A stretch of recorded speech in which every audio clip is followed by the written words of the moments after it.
What's going on, creators? Yeah, I just want to get on here and bring everybody back to now. Appreciate y'all being here and vibing with me for a bit. Yeah, today I'd like just to talk about three types of biblical healing and how you can start to use these healing principles in the here and now to start to feel better, start to get your mind off fears and worst case scenarios, and really start to move in a positive direction. And so, for those that are new to the channel, I just got my hip replaced 2 weeks ago, so healing's really on my mind, and at the same time, wanting to help others in their kind of healing process by sharing some of the things I've learned along the way, I think is really important. And so, when it comes to like biblical healing, kind of broke these down into three main categories, but not to say it's limited to these three. These are just what stood out to me so far. And so, first example of biblical healing has to do with the spoken word. And this has to do with, I believe, casting out a lot of matrix spells of the mind. Because when it comes to your body and some of the symptoms that you might be feeling, some of the things that might have manifested that suck and are just painful and just like what the fuck is going, just all this shit that can happen. You can have that, but then you could be spending the rest of the day in your mind feeling like maybe a victim, feeling like, oh, what if this progresses, what if this is the worst case scenario, what if this what if this kills me, what if all these kinds of fear-based thinking, and focusing on what you don't want to happen, which unconsciously then starts to actually spin you down this rabbit hole where unconsciously you kind of draw it to yourself more and more so because that's what you're focused on. That's where your attention is what you don't want. And it's like a big mirror when it comes to your body. Life in general is a big mirror, it feels like, is what I experience at least, where it's like the stuff that you're thinking about consciously and unconsciously tends to be externalized and brought back to you. And when it comes to your body, if you're focused on all the negatives and focused on the pain and focused on the worst case scenario, the symptoms, the progression, the filling your mind with all these other people that didn't get a healing, that got worse and worse, you're setting yourself up for more and more of the undesirable to manifest. You're listening to the cursed mind, which is we all have a cursed mind to start with. It gets programmed with all these scripts from the world, from your culture, from the limitations and the beliefs of the people close to you. And as you start to wake up to is why am I thinking these things? Why do I believe this? It's like I'm an adult and I'm still believing something I got taught to as a child, that it doesn't hold up with what's currently available even in modern medicine and modern healing. If you start going down some of these rabbit holes with like Dr. Joe Dispenza and the quantum field and the importance of this mental narrative of how it affects your body, you can start to go, well, why am I stuck in this paradigm of maybe materialism, or well, you just are a deficit of something, so you need to supplement a deficit. All of these kinds of mental stories that is just running in your mind, and they come up every time you start to be confronted with the concept of healing. Those are the things to start to reevaluate. And another big thing when it comes to the spoken word and healing is, have you made an identity unconsciously around the disease, the illness? Is that part of who you believe yourself to be? Did your ego accidentally go, oh, that's just part of who I am. This is part of my struggle and my journey. I am this pain. I am this. It's like I use it to get strong. And are you making a big mental story about it? Does it have anything to do with your identity in Christ? Are you using what you know about God and Jesus to have a relationship with it? How does Jesus look at sickness and death and all that kind of stuff? Was it an illusion to Jesus? Well, then it should be an illusion to you as well. If you're putting on the mind of Christ, you're going from the cursed mind to your blessed mind, and really putting on that new identity. That new identity is not one that's sickness and death. That's part of your cursed mind. And so whenever you're having thoughts when it comes to feeling like it's part of your identity, that's just God's will for you, all of these types of things, really stop and ask your creator, go within, be still, and ask for a new thought about it. Start getting into the Bible yourself, or the teacher, being the spirit which is within you, will lead you to the correct truth understanding. And so, part of moving forward with just the spoken types of healing, the get up and walk, you can do this, you're not this, you're not this symptom, you're not this type of stuff, I believe is all about kind of renewing your mind into alignment with God's promises, for example. And that's something that you can start doing right here, right now, because more than likely you might have a disease that's like progressed to a manifestation, or you might have been injured, you might have like had numerous things that's going on with you.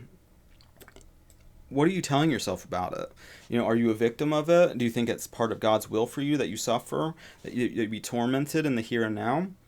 Because really what you're reacting to is not so much the symptom as much as your thoughts about the symptom. And so it's really important to make that distinguishing kind of characteristic, because then you can actively be conscious about what you're thinking, which then can get your mind from disease and illness to, oh, I'm blessed, this is not even a problem anymore. And so another part of like the spoken healing, I believe, is, putting on the promises of God here and now in your mind, and really putting whatever you ask for, believe that you've received it. That's a now faith is. So when you believe it, put on that new identity, that being blessed persona, that you are already healed right now. And anything that comes up that tells you, well, no, you still have this progression before you're healed. Oh, you still have this many weeks before you can make a recovery. Oh, you need to go through this amount of suffering in the here and now to get to your healing. All of those kinds of things that are trying to convince you that you are not healed, that you are not blessed right here, right now, that you deserve to feel healthy, that's part of your identity in Christ, because God is health and God is within you, and so you should be manifesting health. And so anything that's trying to convince you in the here and now that you deserve to be punished, you deserve to be tormented, you deserve to have the worst case scenarios manifest, you deserve to be unworthy of it, whatever you're telling yourself, that's the shit to start letting go of, for one. And that's all part of the spoken healing. Another example biblically about the healing journey is the material healing. So not to talk shit about doctors, not to talk shit about modern medicine, none of it. Because there's many ways that you can start to apply some of these things. When Jesus was confronted with somebody that had an illness, one of the ways he healed it, he didn't just speak it and a miraculous healing happened. He took some dirt, spit in it, and put it in the person's eyes. To me, that's an example of physical healing. Like physical, no, that's not exactly what I want to say. It's more like physical medicine. Apply this and you'll feel better. If, oh, you got athlete's foot, apply this cream, follow these steps. It's your act of faith by applying this medication that is going to solve the problem. And there's a lot of different examples where like there's like a physical kind of substance that helps in the healing process, which is something we're all familiar with. A lot of what's going on in our life here and now is applicable to a lot of the metaphysical principles of the Bible. I believe that when you read the Bible, it applies to now, not, oh, this is a storybook of something that happened in the quote unquote past, but something that is applicable to consciousness in the here and now, that you can start to learn through just your relationship with the Spirit that's teaching you all these different kinds of things, that's leading you through this path of truth.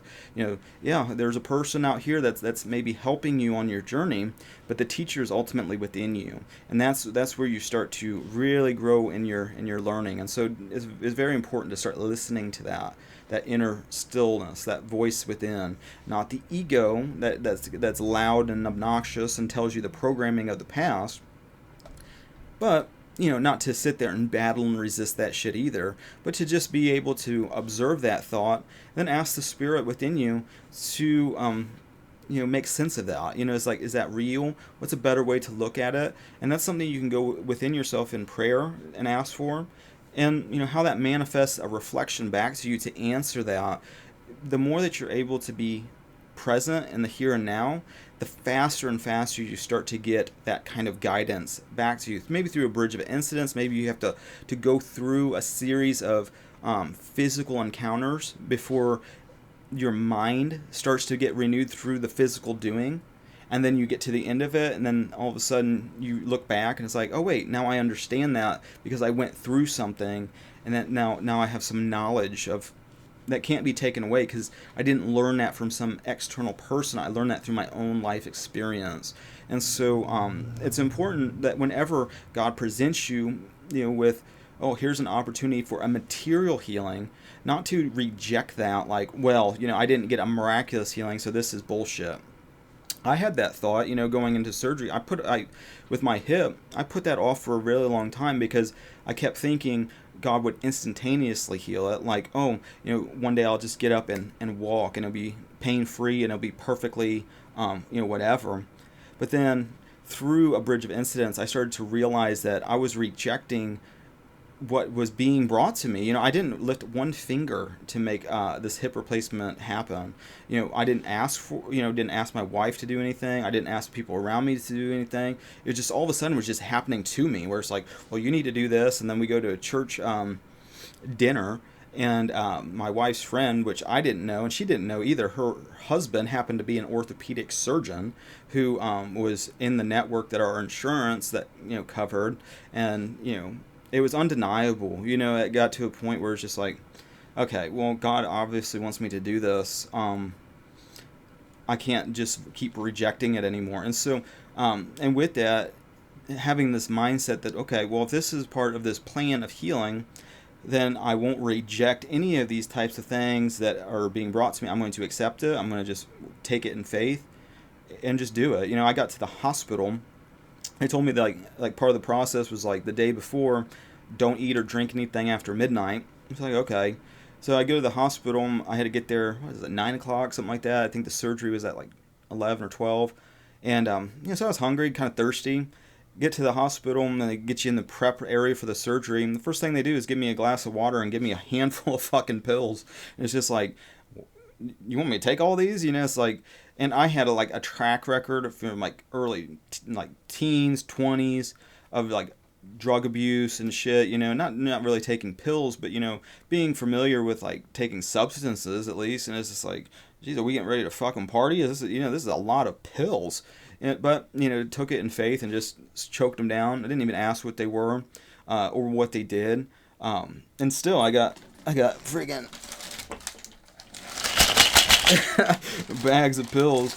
Not to say I really believe they do. I don't know what to make of them really, because it's like, okay, well, this is just part of my material healing. I'm just going to take these things, and I don't care what they are, or other than it's just something God gave me to take. And so, and that's part of the healing through material, and so the other type of healing is a process healing.